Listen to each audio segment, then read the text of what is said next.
Kristo nakuzwe bavandimwe, nari nje kubaha ubundi buhamya kuri uyu muhamagaro wacu. Ni umuhamagaro navuga ukomeye udasanzwe, ariko ni umuhamagaro mwiza kuba abageni ba Kristo. Nyamara tubamo turi abantu. Ndashima Imana naho mu mbaraga zayo, ubuntu bwayo, ububyeyi bwayo yanyeretse. Nawuhuriyemo nawo n'ibigeragezo, ngira murabyumva. Gutangira imirimo wiyaranja, nta ruri kwereke, benshi bakuru baragiye, ariko ndashima Imana ko imirimo yose nahawe nabashije kuyikora neza. Nyamara byaje kubera abandi ikibazo, bitangira kuvukamo amahari n'ibindi byose, ariko nshima Imana ko nta n'uwo nihambiriyeho. Ubu bose bampinduraga bakanjyana ku wundi, nashimiraga Imana kandi nawe nkawitangira nk'uko mbigomba. Ndabishima Imana, ntabwo ari ku mbaraga zanjye. Wa musaraba ntiwigeze uhagarara, na wa musaza wanjye wundi wari waravuye i Burundi yaje kwitaba Imana. Turamushyingura, mba n'abana be bandi batatu babaye imfubyi kandi ari batoya, nta wundi bareba. Ndibuka mushyingura, nagiye ku mukuru yarambwiye kayigaga kari mutoya, abonye agahinda kanyishe nyine nsigaye jyenyine, numvaga ari ibintu ngeze aho mbwira Imana ngo nanjye ntwara ntacyo nkimaze aha ngaha. Nyamara ubu mbona ko ariho mfite akamaro, kuko mfite benshi nshobora gufasha, kandi n'uwo murimo w'Imana nkawukora nk'uko intuma kuri benshi. Tumaze kumushyingura, mbasezeye, umwana we mukuru yabonye agahinda mfite, arampamagara ati tante tubigira agahinda, turimo turakura, ntabwo turi duheze hasi, tuzabaho, Imana irahari. Ese numva ko Imana ihari nyine, nanjye aho nyuze hose nkavuga Imana irahari. Hagira ikibazo kivuka wabuze minerivare, ni Imana ko uzi ko uhari, ngaho garagaza ububasha bwawe.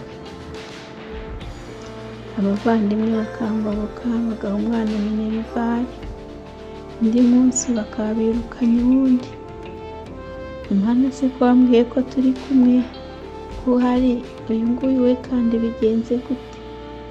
Nagira undi muvandimwe mbwira akayamuha, biga nabi ariko bariga bararangiza.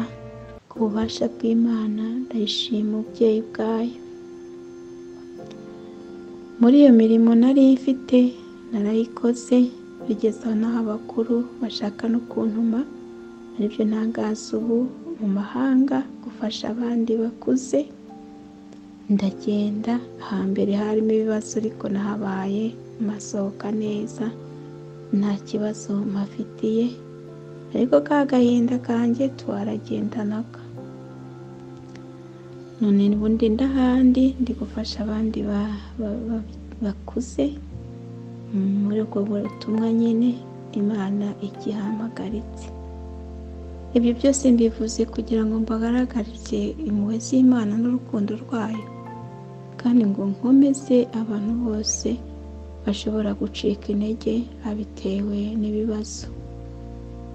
Ibyo bishuko byose bambwiraga vayo, ndakubakira inzu, ndaguha ibigutunga, ntuzananirwa kubaho, ariko uze ubeho neza, ugarure umuryango, ngwino rero imfubyi.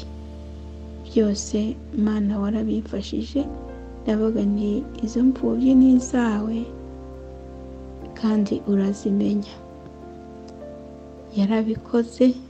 Gutsinda ibyo bigeragezo n'ibishuko byose n'imbaraga z'Imana pe, ntabwo kubw'abantu byari birimo. Naravuga ati ese njyewe, yego nivugiye, yego ndabishaka inshuro zirenga 5, njye kuvuga ngo ya ku buntu kakantu k'ubusa. Abana baraho barakuze bose, baranubatse kandi bameze neza. Ndashima Imana kandi ikimpagaritse. Muri make ubuhamya bwanjye bwari bwo gutangaza ingufu z'Imana no mu bigerageza. Ako gahinda ubu ngubu karakize neza ku bubasha bw'Imana no ku masengesho y'abavandimwe. Numva kandi nabera abandi urugero. Ndafasha benshi mu kurenga kuri ako gahinda, nubwo utabyibagirwa ariko agahinda ntabwo kakiri wofu. Ubu ndiyumva mu bavandimwe benshi. Ndafite abana barenze nabo umuntu yari kubyara kubw'umubiri. Mu kiliziya mpari mu muryango munini w'abana b'Imana. Rero nasanzwe mpamagarirwa cyane kugarura umuryango w'abana b'Imana. Na roho nyinshi zatatanaga kurenza kugarura umuryango w'umubiri. Iyo ndashima impuhwe z'Imana n'imbaraga zayo, kandi namwe bavandimwe banyumva, mbashishikariza gukomera ku muhamagaro wanyu, ntihagire ikigeragezo na kimwe kibagusha, kibateshura ku nshingano zacu. Icyo Yesu Kristo adusaba ni kumubera abageni beza, ibindi we ubwe azabyikorera. Kristo nabane namwe kandi afashe abo bose bari bafite agahinda kwihambira kuri Yesu Kristo, ni umukiza n'Imana ishobora byose. Imana ibafashe kandi dukomeze mu Mana bwo gufatanya akaboko. Hari abafite intimba abakize, abaha ibyishimo bihoraho. Ubu ngubu ndarata Imana yuko mfite umuryango wanjye wose mu ijuru. Ni jyewe mburamo, hari roho nyinshi zibasha gukiza. Ubundi nkagenda tukazagira urugaga rw'abatagatifu mu ijuru, umuryango wanjye wose ariho uri. Imana nishimwe iteka ryose. Amen.